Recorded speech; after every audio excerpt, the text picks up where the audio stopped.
video, I'm going to talk about using the VG-99 in stereo mode. I've got a couple of videos where I talk about just using one channel of processing, but one thing nice about the VG-99 is it does have two completely independent channels.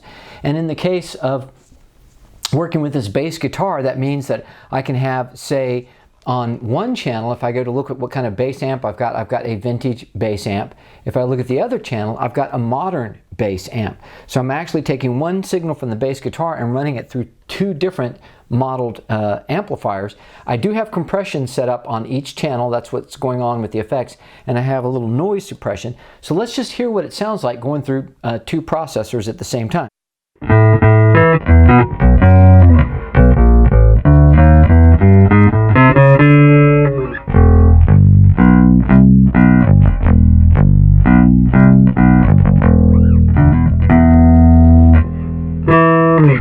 So that's nice. It's going through two processors. I don't hear a lot of difference. What we can do is pan those hard left and hard right. So if I go to my mixer section, I'm going to take mix A, pan that hard right. I'm going to go mix B and pan that hard left. So now let's hear what that sounds like with the two amps on two different speakers.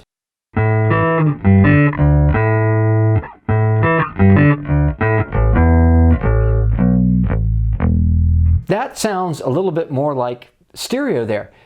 Now, what I did was for mix B, I actually put in a delay of 20 milliseconds. Let me zero that out.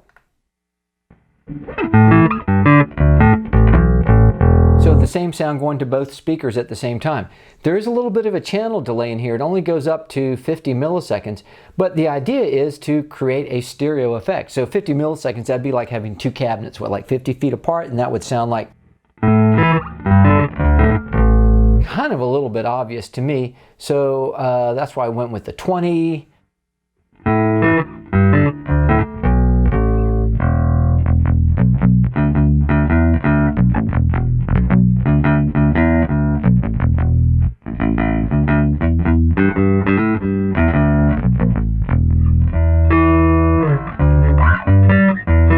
Using a Roland VG-33 bass. It is a vintage bass synth controller with the synth electronics, but I'm only using the 1/4 inch output. So that's just an example of creating a stereo sound from a mono input. Now there's kind of some other super duper crazy stuff we can do. There's a feature in the VG-99 called dynamic. So let's have a look at that. So right now dynamic is off, but what dynamic does, it takes the overall output signal from channel A and then looks at the overall output signal from channel B and allows you to change the mix based on the dynamics of your playing. This is kind of crazy cool. So the example that you find for guitar is when you play soft, it's clean, and when you play hard, it switches like from acoustic to like an overdriven sound. So let's do this. Let's turn dynamics on. And we have a couple different options. We've got dynamic balance. We have dynamics where it only affects channel A. So it's like channel B is at a constant level, channel A is changing. Or we can go to dynamics B where it's the opposite. Channel A is always at the same output, but channel B is changing. Or we can go with what we had, which is the dynamic balance where it's going to crossfade between the two. So let's see what that looks like. So if I go over here, I can see that we've got lower balance, lower range, upper balance, upper range. Let's just play a little bit and see what that sounds like.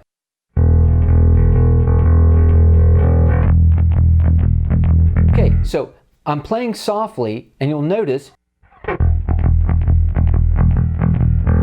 that the fader for channel B is all the way up to the top, and the fader for channel A is always at the bottom. As I start to play harder, we're going to enter this crossfade zone where we're going to start to switch the output to channel A, and if I play above a certain level of dynamics, a certain level of input, marked by these two little arrows down here, it's going to be all channel A. Let's check that out.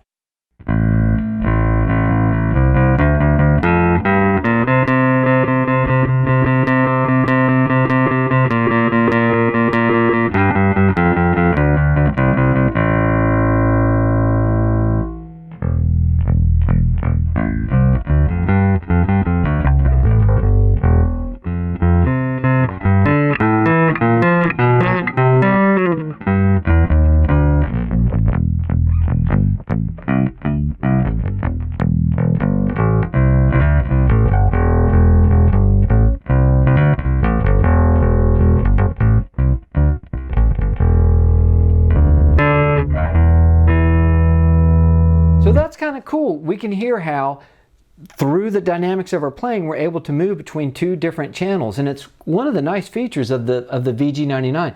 Let's do something kind of interesting here. I'm going to take channel A, which is the one I get when I play hard, and I'm going to go to channel A, and I'm going to go to my effects, and I'm going to go to my modulation 2, and I'm going to add in slow gear, which adds kind of like a slow attack when you play.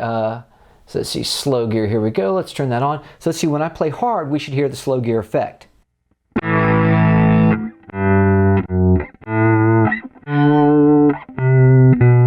I play soft,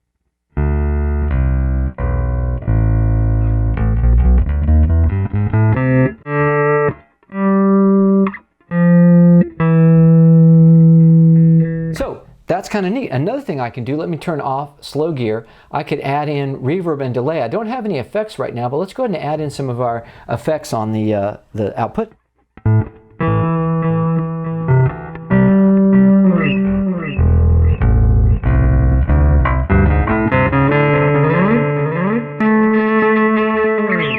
Right now, I've got the effects on both outputs, but if I go to my mixer, I can say, you know what? For channel B, let's just clear out the reverb and the delay. So we're only going to have it on the first channel. So when we play soft,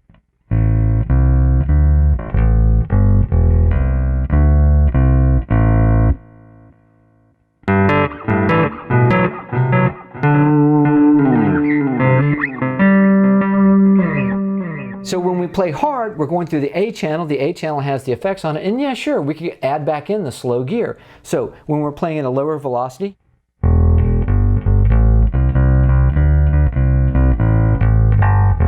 when we play hard, kind of really dig into it,